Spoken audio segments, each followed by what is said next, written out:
ആ പള്ളിക്കാട്ടിലെ 6 അടി മണ്ണിന്റെ ഉള്ളിൽ അധിക നാളൊന്നും നമ്മൾ കിടന്നില്ലല്ലോ. ഖബറിൽ 1 നൂറ്റാണ്ട് കിടന്നിട്ട് ആ 1 നൂറ്റാണ്ട് 1 സെക്കൻഡ് പോലെ കഴിഞ്ഞു പോകുന്നവർ. അല്ലാഹുമ്മ ജഅൽനാ മിൻഹും. അല്ലാഹു നമ്മളെ അതിൽ പെടുത്തട്ടെ. ഏതായാലും ലോകാവസാനം നടന്നിട്ട് ഏറ്റവും അവസാനം മരിച്ച ആളും ഏറ്റവും കുറഞ്ഞ 40 വർഷം ഖബറിൽ കിടക്കും. ലോകാവസാനം ഏറ്റവും അവസാനം മരിച്ച ആൾ ഇസ്രാഫീൽ അലൈഹിസ്സലാത്തു വസ്സലാം ആദ്യം ഊതുമ്പോൾ ലോകം അവസാനിക്കും. രണ്ടാമത് ഊതുമ്പോൾ മഹിശർ തുടങ്ങും. ഈ 2 ഊതലിന്റെ ഇടയിൽ 40 വർഷത്തെ ഇടവേളയിൽ 2 ഊതൽ. ആദ്യം ഊതുമ്പോൾ എല്ലാവരും മരിക്കും, രണ്ടാമത് ഊതുമ്പോൾ മഹിശറിൽ എഴുതും. ഈ 2 ഊതലിന്റെ ഇടയിൽ 40 വർഷത്തെ ഇടവേളയുണ്ട്. അപ്പൊ ഏറ്റവും അവസാനം മരിച്ച ആളും 6 അടി മണ്ണ് ഖബറിന്റെ ഉള്ളിൽ ഏറ്റവും എത്ര വർഷം കിടക്കുന്നു? എത്ര വർഷം കിടക്കണം? 40 വർഷം 1 സെക്കൻഡ് ആയിട്ട് തോന്നുന്നു ഈ 6 അടി മണ്ണ്. ആ സമയത്ത് പറയും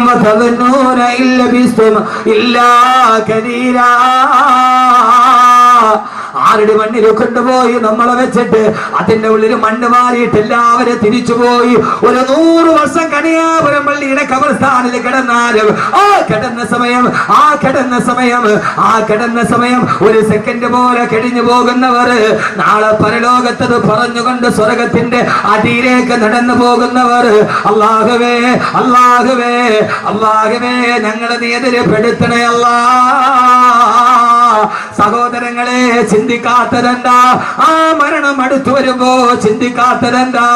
അങ്ങനെ ഒരാളായി നമ്മളെ സ്വീകരിക്കാൻ അല്ലാഹുവേ നീ ഞങ്ങൾക്ക് തൗഫീഖ് നൽകണേ തമ്പുരാനെ, തൗഫീഖ് നൽകണേ തമ്പുരാനെ. കഴിഞ്ഞ ദിവസം പെരിന്തൽമണ്ണയിൽ തേരക്കാടടുത്ത് അപകടം നടന്നു. ആ അപകടം നടക്കുന്ന സമയത്ത് ഞാൻ കണ്ണൂരേക്ക് യാത്ര ചെയ്യുകയാണ്. തേലക്കാടുള്ള പ്രവർത്തകരുടെ ഫോണിൽ വിളിച്ചിട്ട് പറഞ്ഞു, ഉസ്താദേ ജുമാ നമസ്കാരം കഴിഞ്ഞിട്ട് ഞാൻ കണ്ണൂരേക്കുള്ള യാത്രയിലാണ്. ഉസ്താദേ തേലക്കാട് അപകടം നടന്ന സ്ഥലമേടെന്നറിയോ? 13 പെൺകുട്ടികളും ആൺകുട്ടികളും പിടഞ്ഞു മരിച്ച മിനിങ്ങാനത്തെ അപകടമില്ലേ? വെള്ളിയാഴ്ചയിൽ അപകടം നടന്ന സ്ഥലത്ത് 3 മാസം മുമ്പ് ഞാനിവിടെ പ്രസംഗിച്ചതാണ്. ആ പ്രസംഗിച്ച ഗ്രൗണ്ടിന്റെ മുമ്പിലാണ് വണ്ടി പോയി തലകീടായി മറിയുന്നത്.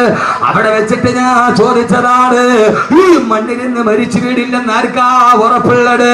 സഹോദരങ്ങളെ, മിനി ബസ് പാഞ്ഞു വരുമ്പോ അത് 2 സുഹൃത്തിനെ വിളിച്ചിട്ട് പറഞ്ഞു, ഉസ്താദേ സുബഹ നമസ്കാരം കഴിഞ്ഞിറങ്ങുമ്പോ പാഞ്ഞു വന്ന മിനി ബസ് മരത്തിലേക്ക് വന്നിടിച്ചിട്ട് തകർന്നു പോയി. ആളുകളെല്ലാവരും കൂടി ഓടി വരുമ്പോ മനുഷ്യരെ പുറത്തെടുക്കാൻ കഴിയുന്നില്ല. തൊട്ടടുത്ത് ജോലി ചെയ്ത 2 JCB വിളിച്ചു കൊണ്ടുവന്നിട്ട് തകിട് മുഴുവനും പുറത്തെടുക്കുമ്പോ അതിന്റെ ഉള്ളിൽ കിടന്നിട്ട് 15 വയസ്സുള്ള പൊന്നുമോള് നിലവിളിക്കുകയാണ്. കയ്യിൽ പിടിച്ചു വലിച്ചെടുക്കാൻ പറ്റുന്നില്ല. അവളുടെ അരക്കത്തിന് താഴ്ഭാഗത്തേക്ക് ബസിന്റെ ഉള്ളിൽ അവശിഷ്ടത്തിന് കുടുങ്ങിക്കിടക്കുകയാ. അവള് കിടന്ന് നിലവിളിച്ച് 3/4 മണിക്കൂറോളം 10,000 ഓടിക്കൂടിയിട്ട് ധരിച്ചു നിൽക്കാനല്ലാതെ രക്ഷിക്കണേന്ന് നിലവിളിക്കുമ്പോ ഒരു സുന്ദരി പെൺകുട്ടി നിലവിളിക്കുമ്പോ പിടിച്ചു കയറ്റാൻ കഴിയാതെ JCB വന്നിട്ട് തകിടങ്ങട് മാറ്റിയിട്ട് വലിച്ചെടുക്കുമ്പോ ഉസ്താദേ കയ്യിൽ പിടിച്ചു വലിച്ചെടുക്കുമ്പോ അവളുടെ നിലവിളി അവസാനിച്ചിരുന്നു.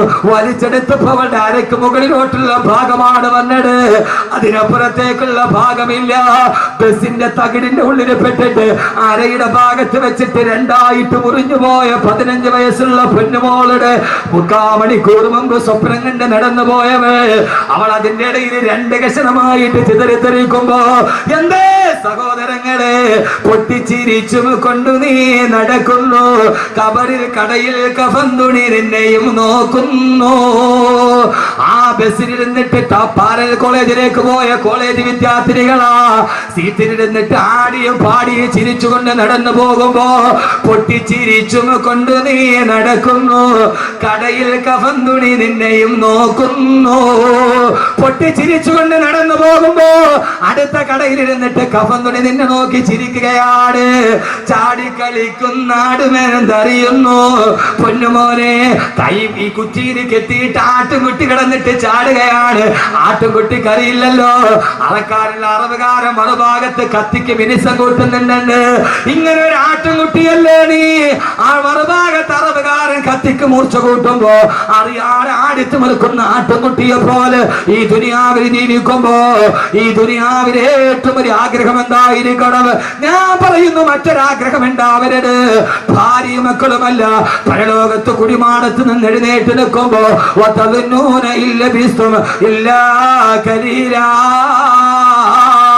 അല്ലാഹുവേ അല്ലാഹുവേ അല്ലാഹുവേ, ഈ ഖബറിന്റെ ഉള്ളിൽ നൂറ്റാണ്ടുകളെ കിടക്കേണ്ടി വന്ന ഒരു സെക്കൻഡ് പോലെ കഴിഞ്ഞു പോകുന്ന സുഖകരമായ ജീവിതം അത് കൊതിക്കാത്തവരാരാവുള്ളത്? അല്ലാഹു തൗഫീഖ് നൽകി അനുഗ്രഹിക്കുമാറാകട്ടെ. ഈ ദുനിയാവിൽ എല്ലാം അല്ല തന്നിട്ടുണ്ട്. വീട് തന്നിട്ടുണ്ട്, ബിസിനസ് തന്നിട്ടുണ്ട്, പണം തന്നിട്ടുണ്ട്, മക്കളെ തന്നിട്ടുണ്ട്, ഭാര്യയെ തന്നിട്ടുണ്ട്. ഞാൻ ഈ സദസ്സിൽ വെച്ചൊന്ന് വെറുതെ ചോദിക്കുകയാ, ഈ വിനീതന്റെ പ്രസംഗം കേൾക്കാൻ ഇവിടെ തടിച്ചു കൂടിയവരോട് നാളെ പരലോകത്ത് ചെല്ലുമ്പോ എഴുന്നേറ്റാൽ ഉടനെ എനിക്ക് അറിസിന്റെ തണലിലേക്ക് നടന്നു പോകണമെന്ന ആഗ്രഹത്തോട് ഇൻഷാ അല്ലാഹ് ഈ സദസ്സിൽ വെച്ചിട്ട് അഹമ്മദ് കബീർ ബാക്കവി 18 വർഷമായി മതപ്രഭാഷണം നടത്തുന്നുണ്ട്. അല്ലാഹുവിന്റെ തൗഫീഖ് കൊണ്ട് ഞാനൊരു 4 മാസം മുമ്പ് പെരിന്തൽമണ്ണയ്ക്കുള്ള ഉടമല മക്കാമുറൂസിന് ബഹുമാനായ സമസ്തയുടെ ആലിക്കുട്ടി ഉസ്താദ് അടക്കമുള്ളവരെ സദസ്സിലുണ്ട്, പാണക്കാട് തങ്ങളടക്കമുള്ളവരെ സദസ്സിലുണ്ട്. മൈക്ക് ഓണാണ്, ഞാൻ പ്രസംഗിക്കാൻ പോകുന്നു. തങ്ങളുടെ ഉദ്ഘാടന കർമ്മം തീർന്നു. പ്രസംഗത്തിന് വേണ്ടി സ്വാധ്യക്ഷൻ എന്നെ ക്ഷണിച്ചു. എഴുന്നേക്കാൻ പോകുന്നതിന് മുമ്പ് മൈക്കോണാണ്. 12 വയസ്സുള്ള ഒരു കുട്ടിയുടെ കയ്യിൽ പിടിച്ചിട്ട് ഒരു മനുഷ്യൻ കയറി വന്നിട്ട് പറഞ്ഞു, ഉസ്താദേ, എന്റെ കുഞ്ഞിന് 12 വയസ്സായി. 17 ദിവസം മുമ്പ് അവരുടെ തലവേദന വന്ന മദ്രസയിൽ തലതുറ്റി താഴെ വീണു. താങ്ങിയെടുത്ത് പെരിന്തൽമണ്ണ മൗലാന ഹോസ്പിറ്റലിൽ കൊണ്ടുപോകുമ്പോ ഡോക്ടർമാര് പരിശോധിച്ചിട്ട് പറഞ്ഞു, കുഞ്ഞിന് ബ്രെയിൻ ട്യൂമറാ. 17 ദിവസത്തിലധികം ഈ കുഞ്ഞു ജീവിച്ചിരിക്കില്ല. 17 ദിവസത്തിലധികം ഈ കുഞ്ഞു ജീവിച്ചിരിക്കില്ല. കേട്ട ഉമ്മ തളർന്ന് താഴെ വീണു. വാപ്പ പൊട്ടിക്കരച്ചിലായി.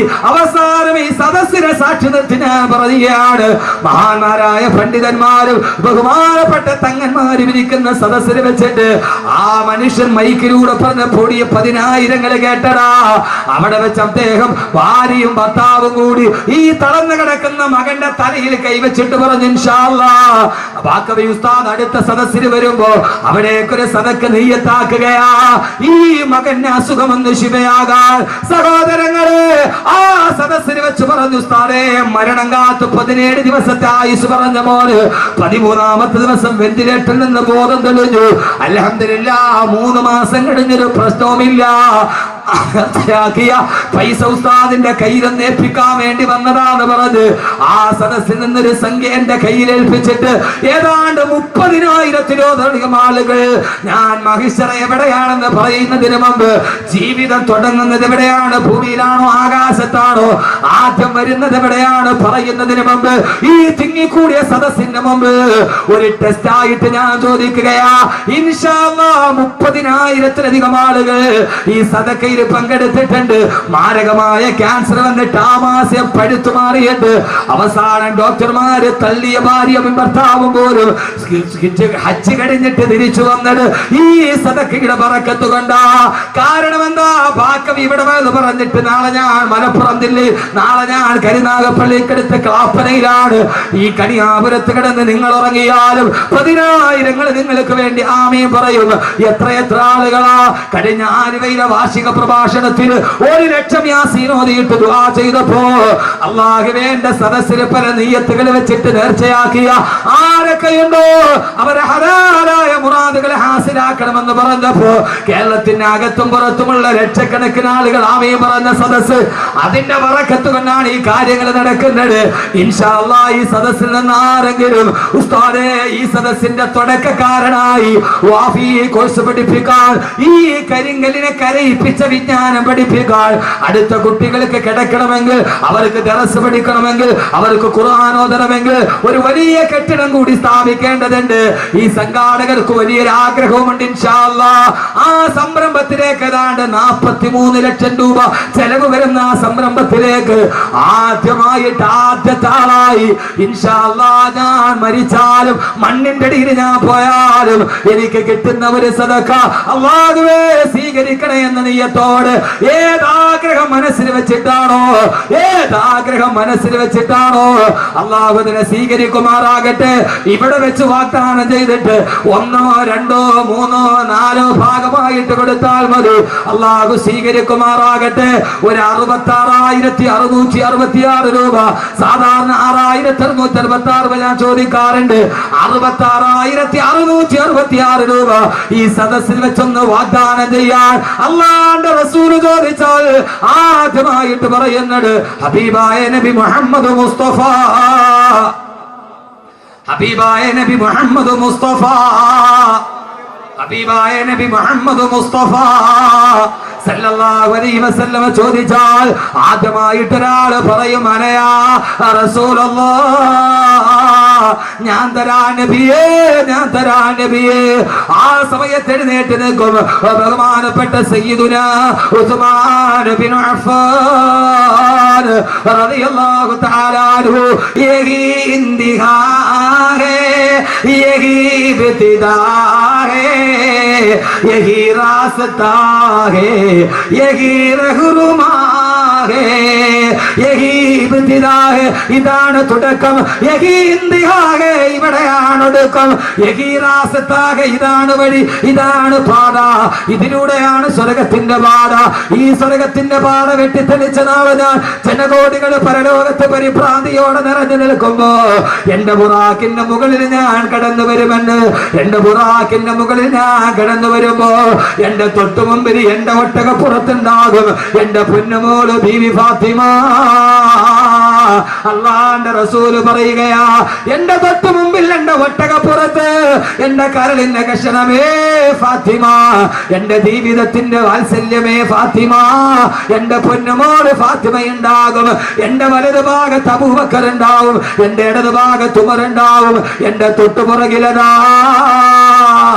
അല്ലാഹു അക്ബർ, അല്ലാഹു അക്ബർ, അല്ലാഹു അക്ബർ, അല്ലാഹു അക്ബർ, അല്ലാഹു അക്ബർ, അല്ലാഹു അക്ബർ എന്ന ബാങ്കം വിളിച്ചുകൊണ്ട് എന്റെ തൊട്ടുപുറകിൽ എന്റെ ബിലാൽ ഉണ്ടാകുമെന്ന്. എന്റെ കറുത്തവനായ ബിലാൽ, എന്റെ കറുകറുത്ത ബിലാൽ, ആ ബിലാൽ ബാങ്കം വിളിച്ചുകൊണ്ട് എന്റെ പുറകിൽ വരുമ്പോ ഈ ദുനിയാവില് ബാങ്ക് കേട്ടപ്പോ ആരൊക്കെയാണോ പള്ളിയിലോട്ട് കടന്നു വന്നത്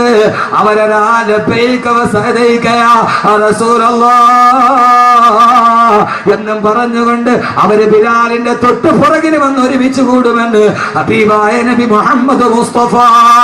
വേണ്ടേ ചെറുപ്പക്കാരാ, പച്ച വ്യഭിചാരം പഠിപ്പിച്ച മെസ്സിയുടെ താരാരാധന നടത്തിയ മോഹൻലാൽ മമ്മൂട്ടി ഫാൻസ് അസോസിയേഷൻ പ്രകടിപ്പിച്ച എന്റെ പ്രിയപ്പെട്ട ചെറുപ്പക്കാരാ,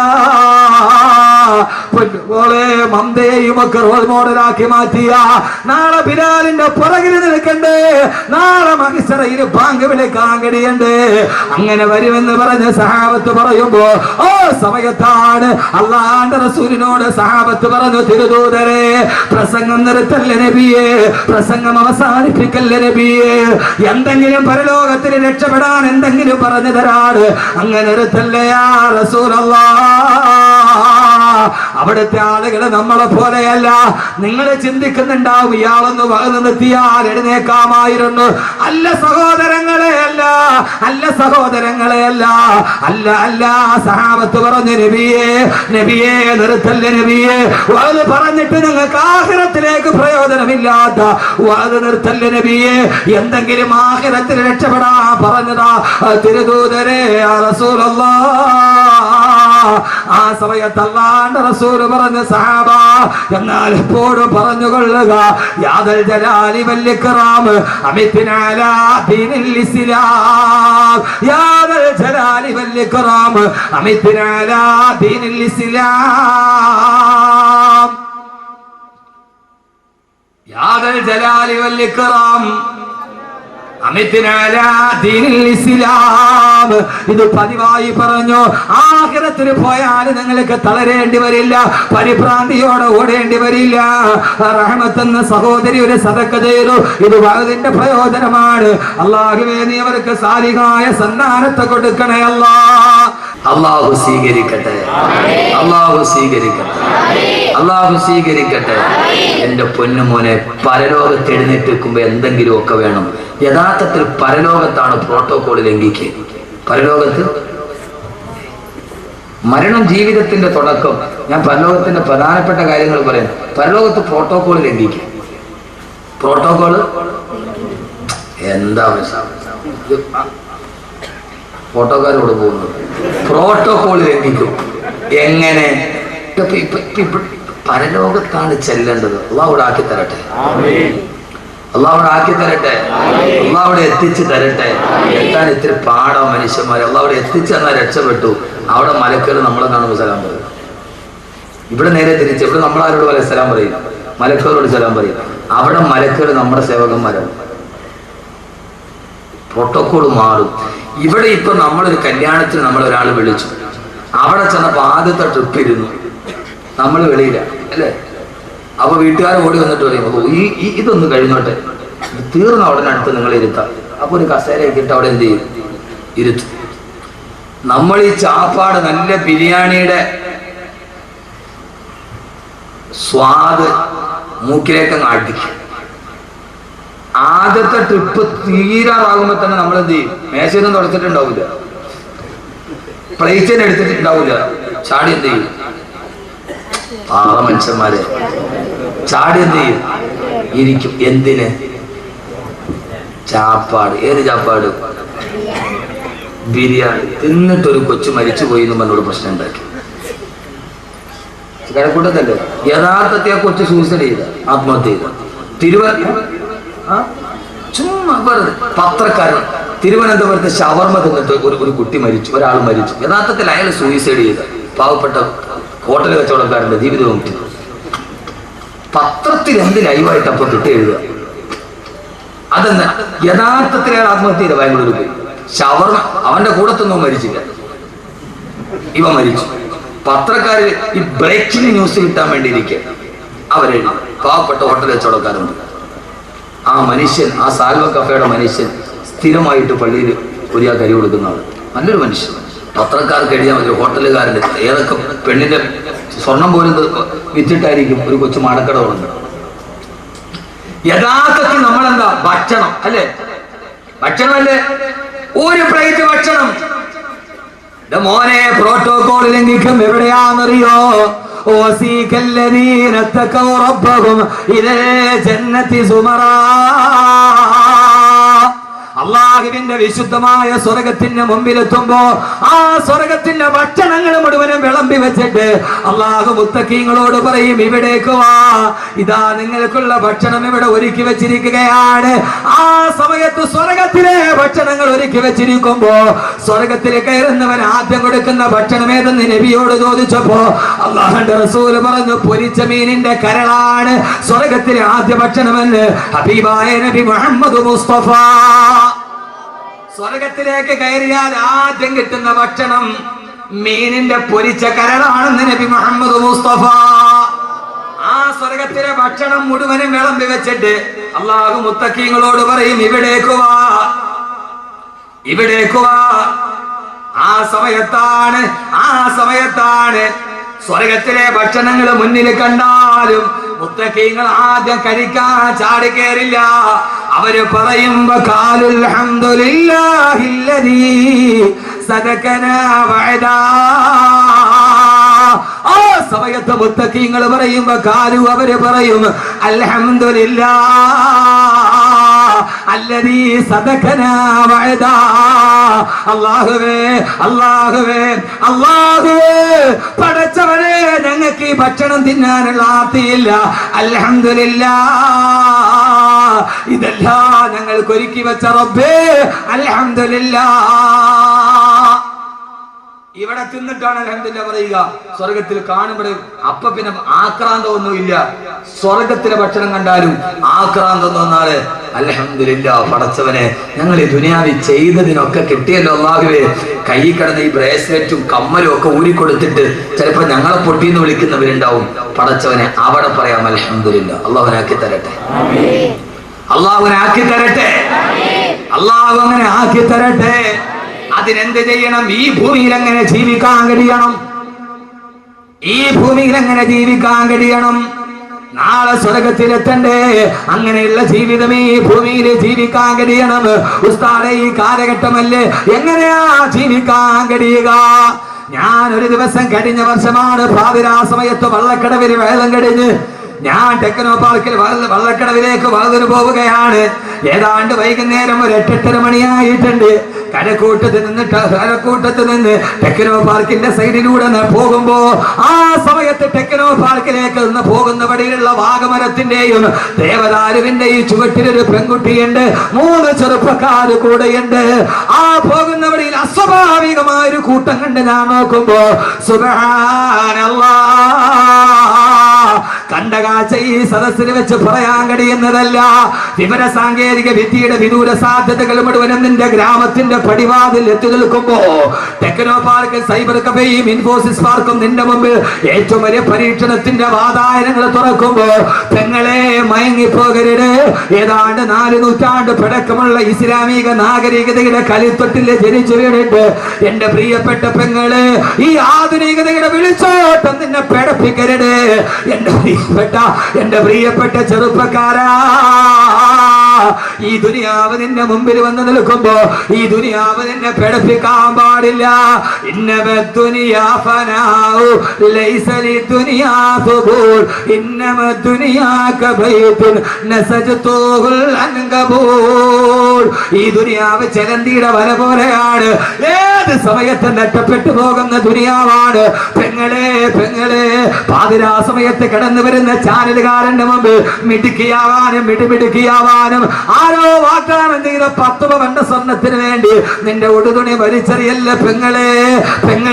ഔറത്ത് മറക്കാട് അള്ളാഹു നൽകിയ മക്കളെ കൊണ്ടുപോയി ചാനലുകാരന്റെ മുമ്പിൽ ഇട്ട് കൊടുത്തിട്ട് അവരുടെ മാംസഭാഗം നോക്കിയിട്ട് SMS വില നിശ്ചയിച്ചു പോകുന്ന ഏറ്റവും വലിയ കച്ചവടത്തിലേക്ക് ലോകം കടന്നു പോകുമ്പോ എന്റെ പ്രിയപ്പെട്ട സഹോദരങ്ങളോട് സഹോദരിമാരോട് ഈ പാതിരാ സമയത്തിലേക്ക് പറയാനുള്ളത്, ഈ ഭൂമിയിൽ ജീവിച്ചിരുന്നിട്ട് അള്ളാഹുവിന്റെ സ്വർഗത്തിന്റെ വാതിൽക്കൽ പോയി നിന്നിട്ട് അൽഹംദുലില്ലാഹ് സ്വർഗത്തിലെ തേനിന്റെ പുഴയുടെ മുമ്പിൽ, സ്വർഗത്തെ പാലിന്റെ പുഴയുടെ മുമ്പിൽ, സ്വർഗത്തിന്റെ ഏറ്റവും വലിയ പഴത്തിന്റെ മുമ്പിൽ, സ്വർഗത്തിന്റെ ഏറ്റവും വലിയ കസേരയുടെ മുമ്പിൽ, സ്വർഗത്തിന്റെ ഏറ്റവും വലിയ സ്വർണ്ണക്കട്ടിലിന്റെ മുമ്പിൽ, സ്വർഗത്തിലെ സുന്ദരികളായ ഹൂറിപ്പെണ്ണിന്റെ മുമ്പിൽ, 400 മൈലപ്പുറത്ത് നിന്ന് ചിരിച്ചാൽ ഇപ്പുറം കാണുന്ന ദന്തനിരകളുള്ള സുന്ദരി പെണ്ണിന്റെ ഹൂറിയുടെ മുമ്പിൽ, അള്ളാഹുവിന്റെ സ്വർഗത്തിന്റെ പട്ടുവസ്ത്രത്തിന്റെ മുമ്പിൽ, അള്ളാഹുവിന്റെ സ്വർഗത്തിന്റെ കായികനികളുടെ മുമ്പിൽ, അതിന്റെ മുമ്പിൽ നിന്നുകൊണ്ട് അൽഹംദുലില്ലാഹ്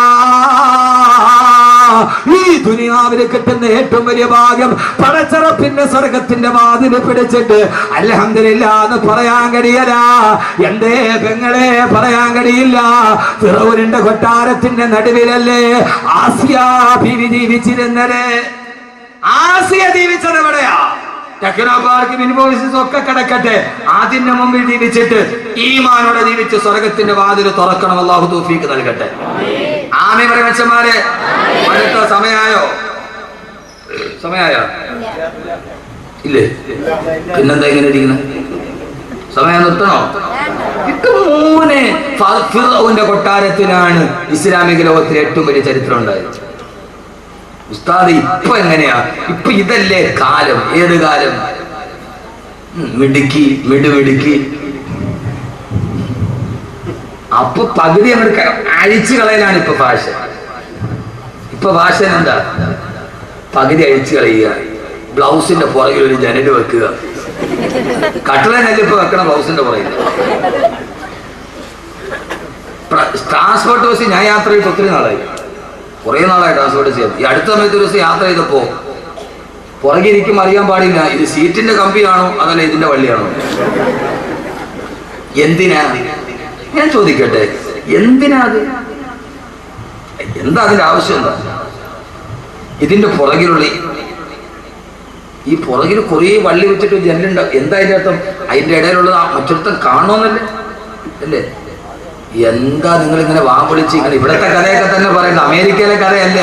എന്തിട്ടാ നിങ്ങൾ എന്നെ തുറച്ചു നോക്കണത്? ഇത് എന്തിനാ ഇത് വെക്കണത്? അടിക്കുമ്പോ കൈ ഇത്രയും മതി, അല്ലെങ്കിൽ സ്ലീവ്ലെസ് ആയി.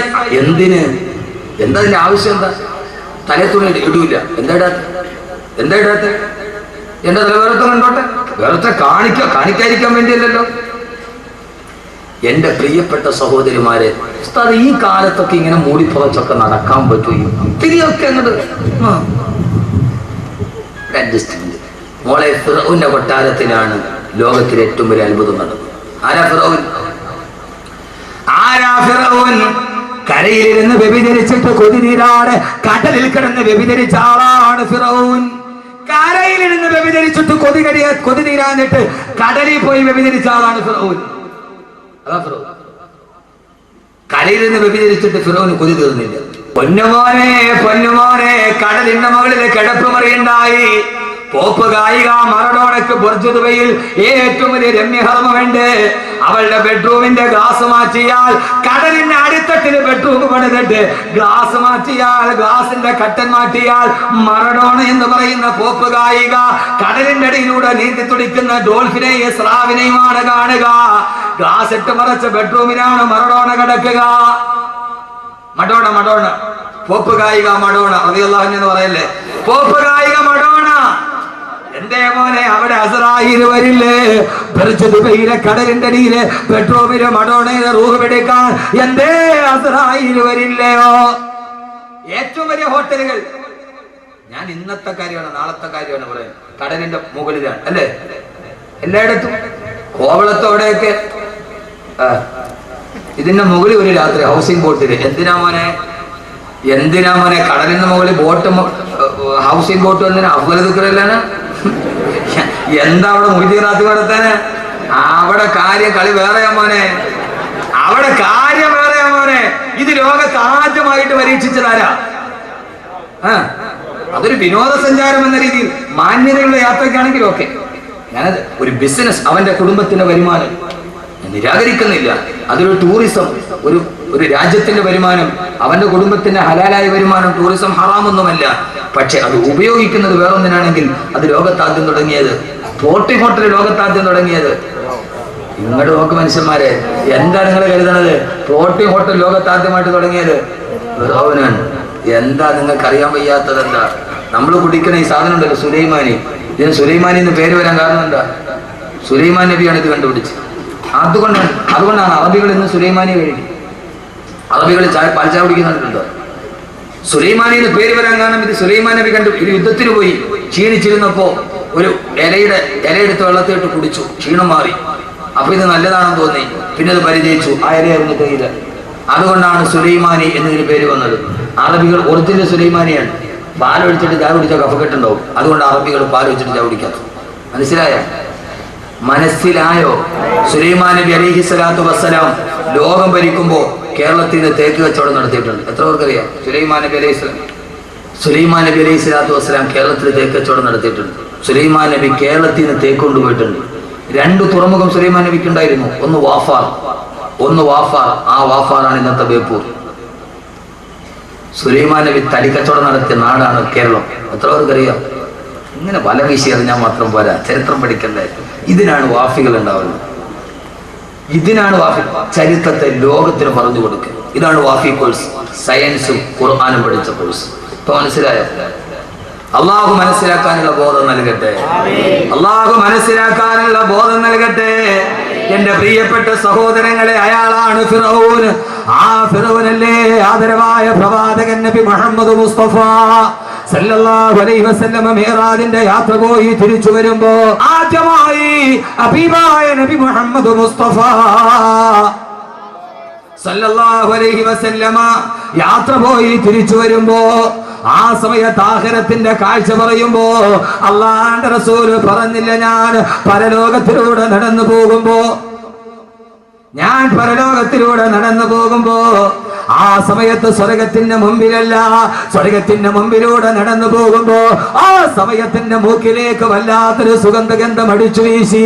സ്വർഗത്തിലെത്തിയിട്ടില്ല, ആ സമയത്തിന്റെ മൂക്കിലേക്ക് വല്ലാത്തൊരു സുഗന്ധം അടിച്ചു വീശിയപ്പോ അടുത്ത് നിന്ന ജിബ്രീലിനോട് ഞാൻ ചോദിച്ചു, ജിബ്രീലേ, എവിടെ നിന്നാ ഈ സുഗന്ധം വരുന്നതെന്ന് ചോദിച്ചപ്പോ ആ സമയത്ത് ജിബ്രീൽ പറഞ്ഞു, യാ റസൂലല്ലാഹ്, ഇതിന്റെ തൊട്ടപ്പുറത്താണ് മാഷിത്ത താമസിക്കുന്നത്. ആ മാഷിത്തയുടെ ശരീരത്തിന്റെ സുഗന്ധമാണ് നബിയേ.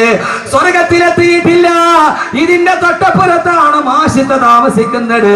ആരാ പെങ്ങളെ മാഷിത്ത? ആരാ? ഇബ്നത്ത് ഫിർഔൻ, സാക്ഷാൽ ഫിറൗനിന്റെ മകളല്ലേ മാഷിത്ത? ഫറോവയുടെ മകളാണ് മാഷിത്ത. ആ മാഷിത്ത സ്വർഗത്തിലെത്തുന്നതിന് മുമ്പ് നസീമുൽ ഫിർദൗസ് ആഞ്ഞടിച്ചു ബഹുമാനപ്പെട്ട ബീവി മാഷിത്ത ഒരു ദിവസം തല ചീരിക്കൊണ്ടിരിക്കുമ്പോ ചീർപ്പ് താഴെ വീണു. ഉടനെ പറഞ്ഞു ബിസ്മില്ലാ എന്ന് പറയുന്നത് കേട്ടിട്ടാണ് ഫിറൗൻ വരുന്നത്. മോളെ നീ എന്താ പറഞ്ഞത്? മൂസാടെ അള്ളാടെ പേര് പറയുന്നു. പറയേ ബിസ്മി അബീകി, നിന്റെ വാപ്പാടെ നാമത്തിലെന്ന് പറ. ഞാനാണ് അല്ലാ, ഞാനാണ് അല്ലാ. ബിസ്മി അബീകി, നിന്റെ വാപ്പാടെ നാമം എന്ന് പറ.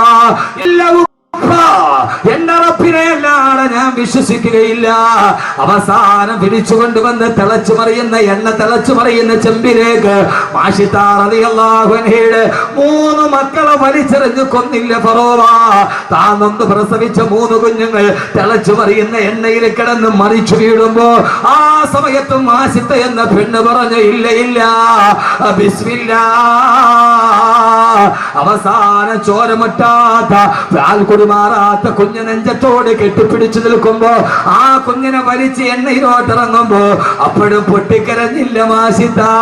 മാഷിത്ത എടുത്ത് എണ്ണയിലോട്ട് വലിച്ചെറിയുമ്പോഴും അല്ലാഹുവിന് വേണ്ടി എല്ലാം സഹിച്ച് മരിക്കുന്ന നേരം ബിസ്മില്ലാ എന്ന് പറഞ്ഞിട്ട് ഫിറൗനിന്റെ കൊട്ടാരത്തിൽ ജീവിച്ചിട്ട് മരിച്ചുപോയ പെണ്ണാണ്.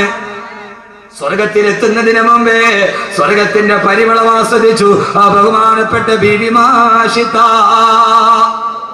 റളിയല്ലാഹു അൻഹാ. പെങ്ങളെ, ഈ ദുനിയാവിൽ ജീവിച്ചിട്ട് സ്വർഗം വാങ്ങിക്കണം. അള്ളാഹു നമ്മുടെ സഹോദരിമാരെ അങ്ങനെ ആക്കി തരട്ടെ, അള്ളാഹു അങ്ങനെ ആക്കി തരട്ടെ. എന്നാലേ നാളെ സ്വർഗത്തിന്റെ മുമ്പിലെത്താൻ പറ്റൂ. നമ്മൾ ഇങ്ങനെ സ്വർഗത്തിലേക്ക് പോകുന്നത് കാണുമ്പോഴേ മലക്കുകൾ പറയും, സലാമൻ അലൈക്കും തിബ്തും ഫദ്ഖുലൂഹാ ഖാലിദീൻ. സലാമൻ അലൈക്കും തിബ്തും ഫദ്ഖുലൂഹാ ഖാലിദീൻ. മനുഷ്യരെ കാണുമ്പോൾ മലക്കുകൾ സലാം പറഞ്ഞ് മലക്കുകൾ മുസാഫഹത്ത് ചെയ്യുന്ന സ്ഥലമാണ് മഹ്ശറ. പ്രോട്ടോകോൾ മാറി മലക്കുകൾ വന്ന് നമ്മളെ കൈ പിടിച്ച് മുസാഫഹത്ത് ചെയ്യും. അള്ളാഹുനാക്കി തരട്ടെ. സ്വർഗത്തിന്റെ മുമ്പിൽ എത്തുമ്പോ മലക്കുകൾ വന്നിട്ട് കൈ പിടിച്ചിട്ട് സലാമുൻ അലൈക്കും തിബ്തും ഫദ്ഖുലൂഹാ ഖാലിദീൻ. ആ സ്വർഗത്തിലോട്ട് പോക്കോ. ഇവിടെ നമ്മുടെ കർമ്മങ്ങൾ രേഖപ്പെടുത്താനാണ് മലക്കുകൾ, അല്ലേ? കൂടുന്നു പൊട്ടായിടംബരം 2, ഓരോരോ സാഹത്തിൽ മാറ്റങ്ങളുണ്ട്. കൂടുന്നു പൊട്ട ഇടംബരം 2, ഓരോരോ സാഹത്തിൽ മാറ്റങ്ങളുണ്ട്. എട പൊട്ട, നിന്റെ ഇടത്തും വലത്തും 2 ആളുകൾ ഇരിക്കുന്നുണ്ട് നിന്റെ കർമ്മങ്ങൾ രേഖപ്പെടുത്താൻ. പക്ഷെ നാളെ നീ സ്വർഗത്തിൽ വന്നാൽ മലക്കുകൾ നിന്റെ പരിചാരകരാകുമെന്ന്.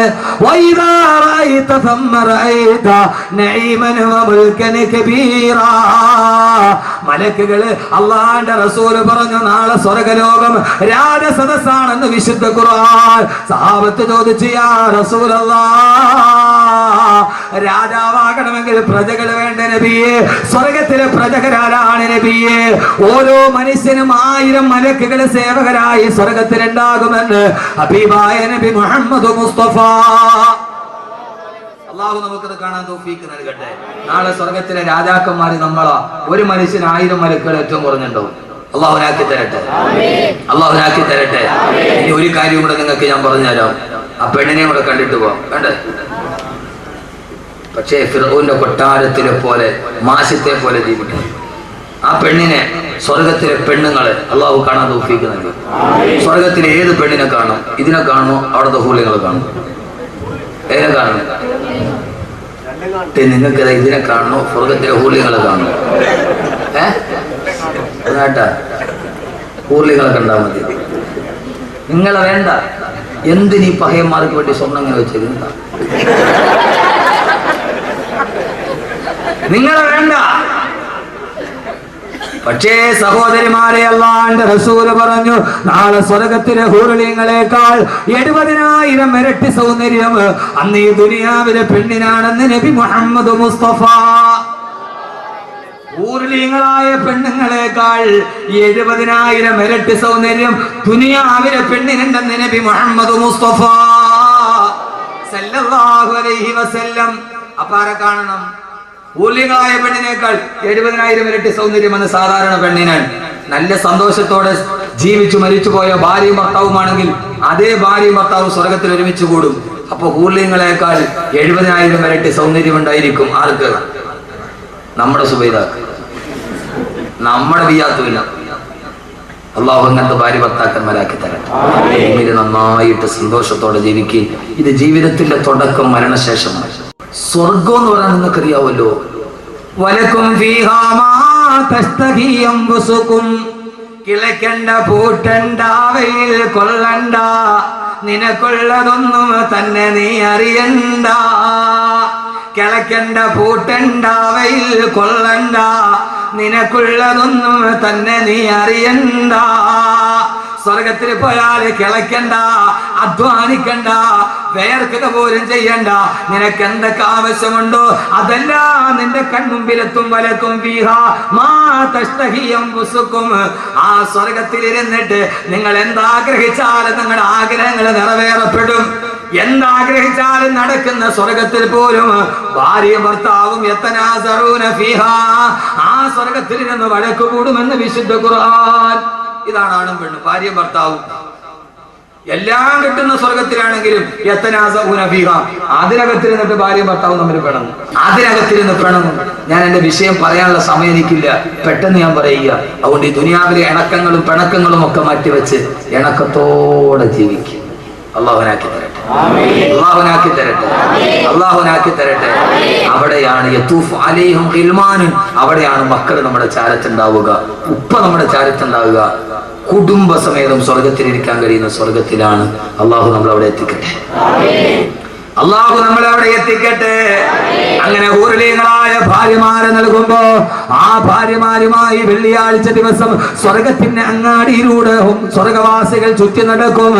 ആ സമയത്തൊരു മന്ദമാരുതൻ അടിച്ചു വീശുമ്പോ ധാരാളം വൈഡൂര്യരത്നങ്ങൾ ആ സ്വർഗവാസികളുടെ മുഖത്തേക്ക് വന്ന് പതിക്കുമ്പോ വൈകുന്നേരം വീട്ടിലേക്ക് വരുമ്പോ ഊർലികളായ ഭാര്യമാര് ചോദിക്കുമത്രേ, രാവിലെ പോയപ്പോ നിങ്ങൾക്ക് ഇത്രയും വലിയ സൗന്ദര്യമില്ലല്ലോ, ഇന്ന് തിരിച്ചു വന്നപ്പോ വല്ലാത്ത സൗന്ദര്യമാണല്ലോ.